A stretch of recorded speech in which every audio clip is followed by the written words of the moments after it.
Good morning, this is KELOLAND on the go with all you need to know in news and weather as you start your day. Oglala Sioux Tribal Police Officer Oscar Hudspeth Sr. stands accused in federal court documents of aggravated sexual abuse and abusive sexual contact of a child. Court papers say the crimes happened between roughly May 2016 and September 2019. John Pettigrew, interim chief of the Oglala Sioux Tribal Department of Public Safety, tells KELOLAND News Hudspeth Sr. is on unpaid administrative leave pending investigation. A western South Dakota woman admits to making child pornography with her husband and a young child. Leslie White plans to plead guilty to sexual exploitation of a minor. She's signed federal court documents admitting to making hundreds of illegal pictures and videos involving a young girl. Her husband, Timothy White, worked for the Piedmont Fire Department and Spearfish Ambulance. He pleaded guilty to 3 charges and is serving a 45-year sentence. When Leslie White is sentenced, she faces 15 to 30 years in federal prison. We have an update on a missing or murdered Indigenous persons case we've been following for the last few months. Charles Plenty was originally charged with the death of C.J. Grass Jr., but his charge has been lessened to an accessory after the fact. According to court documents, Plenty admitted to being with Grass while an unnamed 16-year-old was assaulting him. Plenty and the teen then left Grass on the side of the road, and he admitted to lying about the assault when originally questioned by police.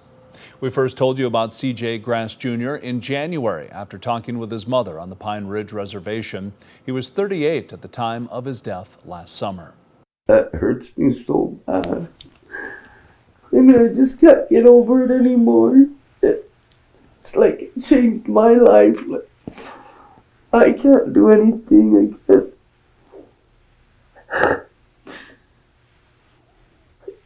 Up to this day, I hurt so much. I just hurt. I can't get over it. Plenty's sentencing hearing is set for July 2nd. According to court documents, he could face up to 15 years in federal prison. The search for a missing Custer woman has come to a sad end. Jonah Bensi, also known as JoJo, was last seen leaving her apartment around 5 a.m. on March 22nd. She was found dead in rural Fall River County Tuesday night. The Fall River County Sheriff's Office is investigating her cause of death. The Custer County Sheriff is thanking everyone involved in the search. Now let's get a check on our weather with meteorologist Scott Munt. Good morning, Scott. Good morning, Lauren. Good morning, everybody. We are looking at strong winds for today. Left in the dark here, but you know what? That's all right. Here's your weather. For today, temperatures in the 60s and 70s for highs. We will watch for showers and thunderstorms. I would say mainly in the western South Dakota. Best chance to see the showers and thunderstorms across the west later this afternoon. Late day chances central and eastern KELOLAND, more so during the overnight hours. Brian will have more details on your forecast coming up. Thank you, Scott. Horticulture students at Southeast Tech have been hard at work. Wednesday was the first day of their annual plant sale. Students say they sold more plants in the first half of the day than they did all of last year. I really like just seeing all the full beds. They are so full when we start, and then to see them flying off the shelves and people really happy with what they picked is so much fun.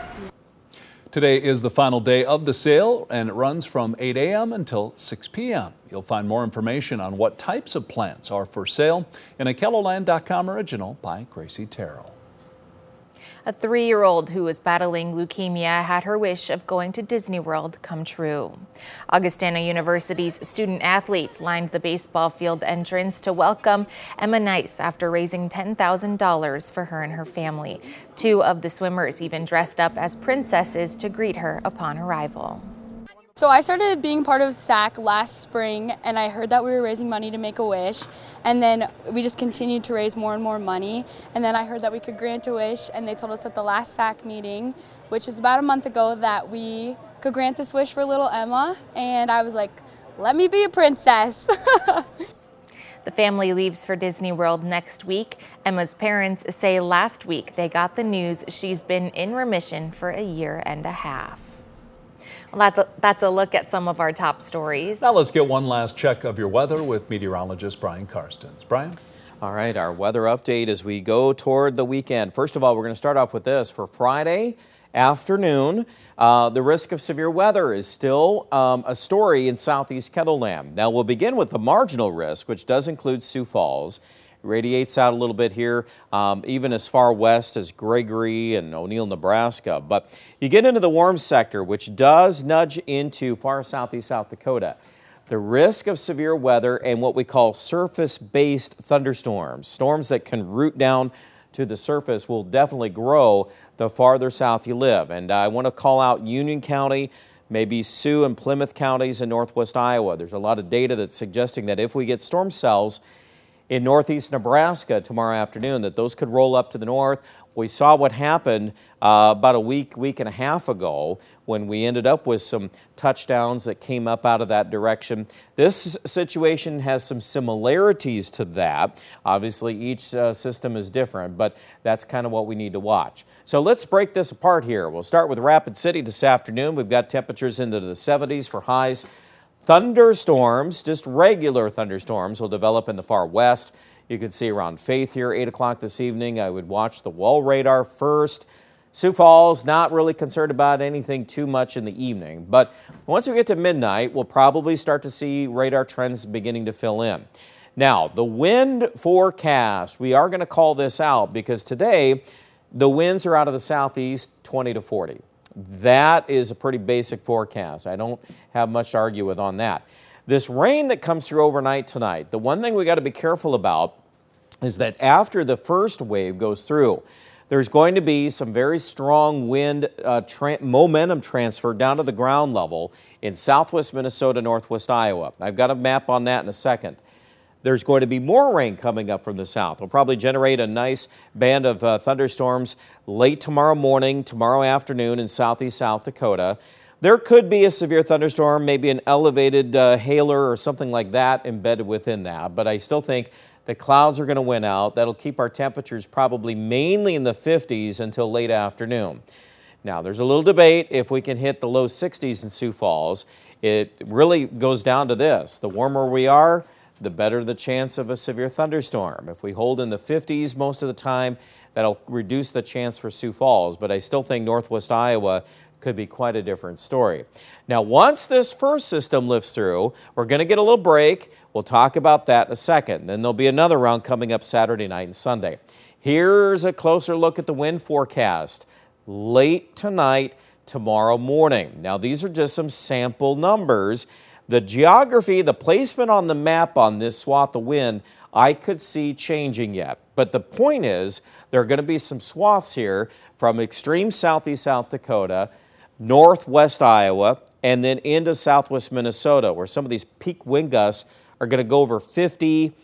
Last week when this happened, we saw some wind gusts over 70. Possible that that could happen. The model is still indicating that is in the deck of cards here.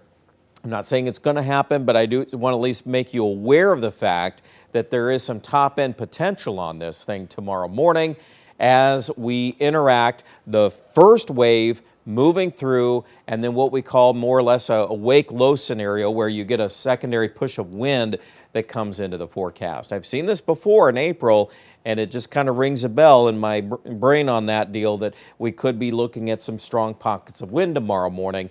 Other than that, the rain is going to win out, and obviously a lot of rain when you add up round one and round two. We've got showers and thunderstorms, pretty common on the radar picture on Friday, and if you don't get as much rain on Friday's event, well, stay tuned, because then we got another round coming up Saturday night. I'm still hopeful we'll get a break in Sioux Falls most of the afternoon on Saturday. I know if you got plans outdoors and things like that, there should be some time there to do those kind of things. But prepare for the rain again. That's a pretty large shield of rainfall coming to the north. And there will end up being a big temperature spread. I think the numbers on Sunday will be well below normal. If we can hit some 50s, I'll be satisfied with that in Sioux Falls. Some of you in north central South Dakota, upper 30s, low 40s most of the day. So that's how April goes. We get these back and forth swings, and we'll see plenty of that in this forecast. By the time we get to Sunday night, I think the Sioux Falls area will be at least at an inch or two. 1 to 2 inches will be very common. There'll be local streaks of rain that'll probably go better than 2.5 inches of rain. It does clear out next week a little bit. We'll try to find some 70s toward day 6 and day 7. Well, that's your forecast. Much more on the developing weather. You can stay tuned and find more information online at KELOLAND.com.